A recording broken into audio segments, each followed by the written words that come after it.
अब हम सीखेंगे स्पीड मैथ की नेक्स्ट टेक्निक मल्टीप्लिकेशन टेक्निक्स के बारे में। मल्टीप्लिकेशन टेक्निक्स में हम सीखेंगे कि हम 2 डिजिट नंबर और 3 डिजिट नंबर को कैसे फास्टर वे में, स्मार्ट वे में कैलकुलेट करेंगे ताकि हम जो अपनी कैलकुलेशन है उसे इजी कर सकें। मल्टीप्लिकेशन टेक्निक की फर्स्ट टेक्निक है स्प्लिट एंड मर्ज। स्प्लिट होता है किसी नंबर को डिफरेंट पार्ट्स में ब्रेक करना। हमारे पास कोई नंबर है, हम उसे डिफरेंट पार्ट में ब्रेक कर देते हैं, उसे स्प्लिट बोलते हैं। जो डिफरेंट पार्ट को ब्रेक कर किया हमने, तो जो कैलकुलेशंस हम लोग इंडिविजुअल निकालते हैं, जब हम उसे इकट्ठा करके फाइनल आंसर को फाइंड आउट कर लेते हैं, उसे बोलते हैं मर्ज। तो हम फर्स्ट टेक्निक यहाँ पर सीखने वाले हैं split and merge. Split and merge similar case हम लोगों ने एडिशन में भी डिस्कस किया था, वहां भी हम लोगों ने स्प्लिट एंड मर्ज यूज किया था। नंबर्स को ब्रेक किया था डिफरेंट पार्ट्स में और जो भी कैलकुलेशंस रही थी इंडिविजुअली, हमने उन सभी कैलकुलेशंस को इकट्ठा कर फाइनल आंसर फाइंड आउट किया था। तो यहाँ भी हम यही टेक्निक डिस्कस करने वाले हैं। तो हम स्टार्ट करते हैं। इसके लिए यहाँ पर कुछ क्वेश्चंस दिए गए हैं। यहाँ पर आपको फर्स्ट क्वेश्चन है यहाँ पर 13 मल्टीप्लाई 24। 13 को मल्टीप्लाई करना है 24 से। तो हम जनरली इस क्वेश्चन को किस तरह से करते हैं, हम इसे करते हैं 24 को करना है 13 से मल्टीप्लाई। यही मेथड सीखा है हमने आज तक। जितनी भी हम मल्टीप्लाई करते हैं हम इसको इस फॉर्मेट में लिख लेते हैं। 24 को 13 से करना है तो करते हैं ऐसे। 3 4 जा 12, 1 कैरी फॉरवर्ड, 3 2 जा 6 प्लस 1 7, 1 4 जा 1, 1 2 जा 2।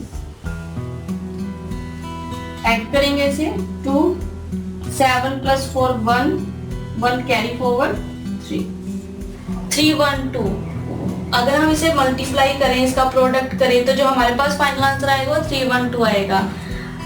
मेथड से ये करने का, ये क्वेश्चंस को आंसर्स भी हम लोगों ने सही फाइंड आउट किया है। लेकिन अगर हम बैंक्स पॉइंट ऑफ व्यू से देखें, क्वांटिटी एप्टीट्यूड के पॉइंट ऑफ व्यू से देखें, जितना लिमिटेड टाइम हम लोगों के पास होता है क्वेश्चंस को सॉल्व करने का या मैक्सिमम क्वेश्चंस को अटेम्प्ट करने का, उसके नजरिए से ये जो मेथड ना बहुत लेंथी है। पेपर वर्क रहता है कि हमने पेपर पे लिखेंगे 24 13, ठीक है, उसको सॉल्व करेंगे, देन ऐड करेंगे और फाइनल आंसर आएगा, है ना। इसके लिए आपको जो आपकी कैलकुलेशंस है, जो आपके टेबल्स हैं, आपको टिप्स पे याद होने चाहिए। इसके लिए आपको अपनी जो भी कैलकुलेशंस है, बेसिक कैलकुलेशंस को स्ट्रॉन्ग करना पड़ेगा, ठीक है। तो हमने ये क्वेश्चन को इस तरह से नहीं करना, पेपर वर्क अवॉइड करना है। जितना हो सके हम ऑरली कैलकुलेट करें और जो भी इजी मेथड, शॉर्टकट मेथड्स रहते हैं हम उसे अप्लाई करें, ठीक है। तो हम लोग ये मेथड नहीं करने वाले हैं। इस क्वेश्चंस के ऊपर हम लोग स्प्लिट एंड मर्ज अप्लाई करते हैं। 13 24 टाइम्स है। हम इसे बोल सकते हैं कि 13 को 24 से मल्टीप्लाई करना है, मतलब जो 13 है वो 24 टाइम्स है। जब हम किसी नंबर का प्रोडक्ट निकालते हैं तो वो होता है कि जैसे A प्रोडक्ट B, अगर कोई नंबर A है, वो प्रोडक्ट, उसका प्रोडक्ट B से निकालना है, तो A भी प्रोडक्ट होगा B का और जो B है वो प्रोडक्ट रहेगा A का। जैसे कि अगर हम 6 को देखें तो 6 मल्टीप्लाई 4 24, अगर 4 मल्टीप्लाई 6 ये भी 24। अगर हम इनका प्रोडक्ट करते हैं, इनको मल्टीप्लाई करते हैं, जो रिजल्ट रहने वाला है वो हम लोगों के पास सेम रहने वाला है ना। तो हम ये कह सकते हैं कि यहाँ पर जो 13 है वो 24 टाइम है और जो 24 है वो 13 टाइम है, क्योंकि अगर हम एक दूसरे से भी इसको मल्टीप्लाई करेंगे, इनका प्रोडक्ट करेंगे, तो जो हमारे पास आंसर आने वाला है वो सेम ही रहने वाला है। तो करते हैं ऐसे स्टार्ट। यहाँ पर 24 वैसे देखने में बड़ा टिपिकल है कि अगर हम 13 को 24 टाइम्स करें, वैसे तो हम लोगों के पास एक मेथड ये भी होता है कि 13 को 24 टाइम, जैसे अब वो 6 किया था हमने, 6 मल्टीप्लाई 4 किया 24, हमें पता है कि 6 4 जा 24 होता है ना। अब 13 को 24 से मल्टीप्लाई करें, नहीं आता एकदम से कि पता नहीं क्या आंसर रहेगा। तो उसको करने का एक मेथड ये भी रहता है कि आप 6 को 4 बार प्लस कर लो। 6 प्लस 6 12, 12 प्लस 6 18, 18 प्लस 6 24, है ना। तो हम उसे उस तरीके से भी कर सकते हैं। लेकिन अगर हम 13 को 24 टाइम प्लस करें या 24 को 13 टाइम प्लस करें तो ये भी टाइम टेकिंग प्रोसेस रहेगा। लेकिन जो हमारे पास एग्जाम में प्रीशियस हमारा जो टाइम रहता है ना, हमें जो वहाँ पे प्रीशियस टाइम मिलता है, हमें इसे वेस्ट नहीं करना, ठीक है। तो मैं इस पे स्प्लिट और मल्टीप्लाई कर रही हूँ, यानी कि 13 मल्टीप्लाई 20 प्लस 4। मैं इसे इस तरह से लिख सकती हूँ क्योंकि मैंने स्प्लिट किया है 24 को 20 प्लस 4 में। अब जो 13 है इसको हम मल्टीप्लाई करेंगे 20 से, प्लस जो 13 है इसको मल्टीप्लाई करेंगे 4 से,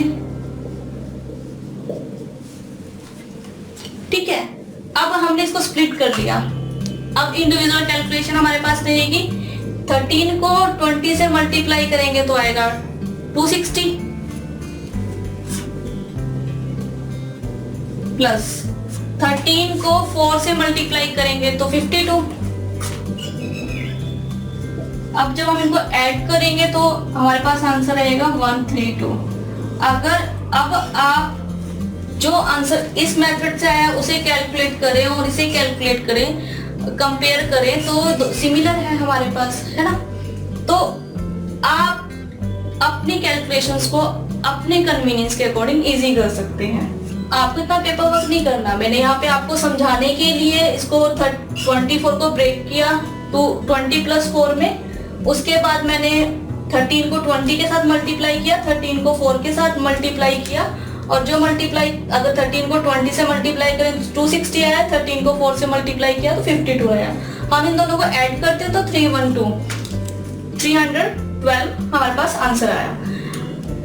इतना पेपर वर्क आप लोगों को नहीं करना एग्जाम पे, आप ओरली कर सकते हैं क्योंकि इतनी कैलकुलेशंस हमें पता है कि 13 को 20 से करेंगे 260, ओरली कर सकते हैं हम इसे, और 13 को 4 से करेंगे तो 52, 260 प्लस 52 312। इसलिए आप इसे कैलकुलेट कर सकते हैं।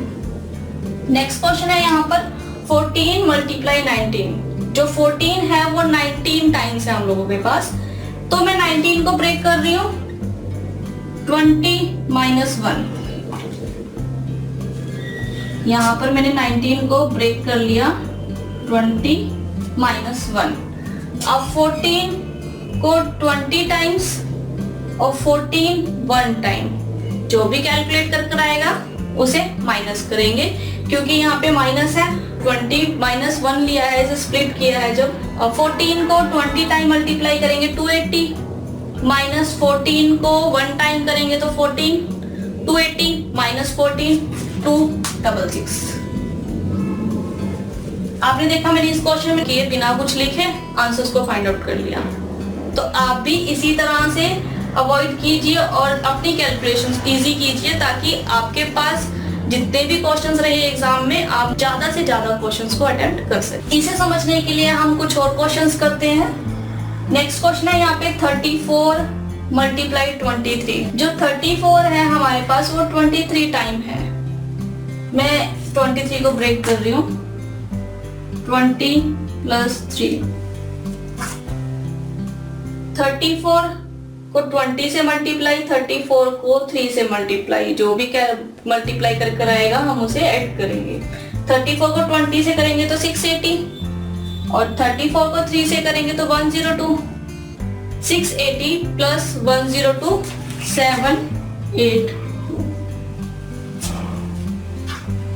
नेक्स्ट क्वेश्चन है हमारे पास यहाँ पे 96 मल्टीप्लाई 18। जो 96 है वो 18 टाइम है। देखने में बड़ा टिपिकल सा लग रहा है नहीं। 96 को 18 से मल्टीप्लाई करना है, या यूं कह लो कि 18 को 96 टाइम मल्टीप्लाई करना है। हम यहाँ पे 96 को ब्रेक कर लेते हैं। 96 को मैं ब्रेक कर रही हूँ यहाँ पे 100 माइनस 4। अब 18 को 100 से मल्टीप्लाई करना और 18 को 4 से मल्टीप्लाई करना है। जो भी कैलकुलेशन रहेगी उनको हम माइनस करने वाले हैं। 18 मल्टीप्लाई 100 1800 माइनस 18 मल्टीप्लाई 4 72। 1800 माइनस 72 1728। ज्यादा टाइम लगता। अगर आप कैलकुलेशंस को स्ट्रॉन्ग कर लेते हैं, ओरली कैलकुलेट कर लेते हो तो हम लोगों के पास ज्यादा टाइम नहीं लगता और हम 1 या 2 सेकेंड्स में और आंसर्स को फाइंड आउट कर लेते हैं। नेक्स्ट क्वेश्चन है हमारे पास यहाँ पे 43 मल्टीप्लाई 37।